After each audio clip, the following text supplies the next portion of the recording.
بسم اللہ الرحمن الرحیم۔ السلام علیکم دوستو۔ رات کی سیاہی ہر طرف پھیلی ہوئی تھی، چاند بادلوں کے پیچھے چھپا ہوا تھا اور ماحول پر ایک عجیب سی وحشت طاری تھی۔ پرانی پٹریوں پر ایک سنسان ٹرین آہستہ آہستہ اپنی منزل کی جانب بڑھ رہی تھی۔ یہ کوئی عام ٹرین نہیں تھی، بلکہ اس کے ساتھ کئی خوفناک کہانیاں جڑی ہوئی تھیں۔ مسافروں کی تعداد بھی کم تھی اور جو موجود تھے وہ کسی انجانے خوف میں مبتلا نظر آ رہے تھے۔ ماہین، جو ایک کالج کی طالبہ تھی، اس ٹرین میں اکیلی سفر کر رہی تھی۔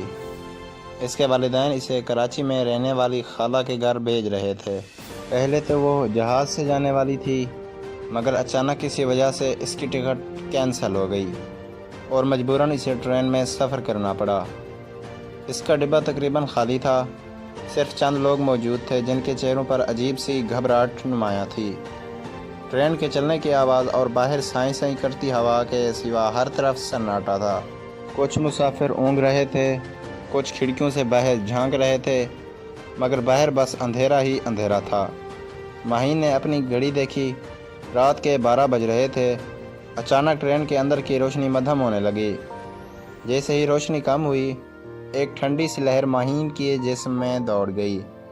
اسے محسوس ہوا جیسے کوئی چیز قریب ہی کھڑی ہو، مگر جب اس نے ادھر ادھر دیکھا تو کچھ بھی نہیں تھا۔ اسی لمحے ایک بزرگ شخص جو اس کے قریب بیٹھا تھا سرگوشی میں بولا، بیٹا، اس ٹرین میں کچھ غلط ہے، اگر کچھ عجیب دیکھو تو نظر انداز مت کرنا۔ ماہین حیرت سے ان کی طرف دیکھنے لگی، مگر وہ خاموش ہو کر اپنی سیٹ پر جھک گئی۔ اچانک ایک بھیانک چیخ سنائی دی۔ وہ چیخ اتنی دہشتناک تھی کہ ٹرین کے ہر مسافر کا رنگ پھک ہو گیا۔ سب نے گھبرا کر ادھر ادھر دیکھنا شروع کر دیا۔ چیخ ڈبے کے آخر سے آئی تھی۔ ماہین نے ہمت کر کے کھڑے ہو کر جھانکا، مگر وہاں کچھ بھی نظر نہ آیا۔ کچھ لمحے بعد دروازہ آہستہ آہستہ خود بخود بند ہونے لگا۔ کسی نے اسے ہاتھ نہیں لگایا تھا، مگر وہ خود ہی بند ہو رہا تھا، جیسے کوئی غیبی طاقت اسے دھکیل رہی ہو۔ ماہین کا دل زور زور سے دھڑکنے لگا۔ اچانک اسے لگا کہ کوئی اس کے پیچھے کھڑا ہے۔ اس نے جھٹکے سے گردن موڑی، مگر وہاں کچھ بھی نہیں تھا۔ مگر ایک بات بہت عجیب تھی، اسے محسوس ہو رہا تھا کہ وہاں واقعی کوئی موجود تھا، جیسے کسی کی نظریں اس پر جمی ہوئی ہوں۔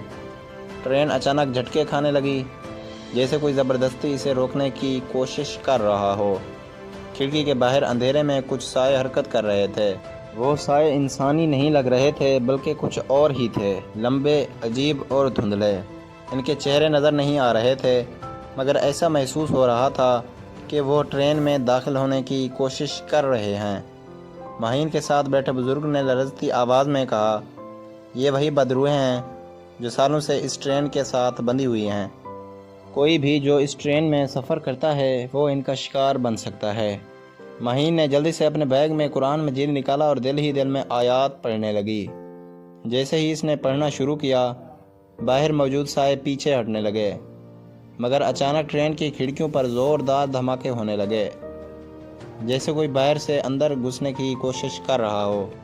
دروازے خود بخود کھلنے اور بند ہونے لگے، مسافر چیخنے لگے، کچھ نے اپنی آنکھیں بند کر لیں اور کچھ سیٹوں کے نیچے چھپنے کی کوشش کرنے لگے۔ ماہین نے دیکھا کہ ایک سایہ ڈبے کے دروازے سے اندر داخل ہو چکا تھا۔ وہ ایک لمبا کالا وجود تھا جس کی آنکھیں دکھتی ہوئی سرخ انگاروں کی طرح چمک رہی تھیں۔ اس کی موجودگی سے ٹھنڈ بڑھنے لگی، جیسے برف کی یخ ہوائیں اندر داخل ہو گئی ہوں۔ وہ سایہ آہستہ آہستہ آگے بڑھ رہا تھا اور جو بھی اس کے قریب آتا وہ کانپنے لگتا اور بے ہوش ہو جاتا۔ ماہین نے دل ہی دل میں دعائیں پڑھنی شروع کیں، مگر وہ سایہ اب اس کے قریب پہنچ چکا تھا۔ اس کے بدن سے ایک عجیب سی بدبو آ رہی تھی، جیسے کوئی صدیوں پرانی لاش ہو۔ اچانک ماہین کو محسوس ہوا کہ وہ حرکت نہیں کر پا رہی۔ اس کے ہاتھ پیر سب سن ہو گئے اور جیسے کسی نے اس کی روح کو جکڑ لیا ہو۔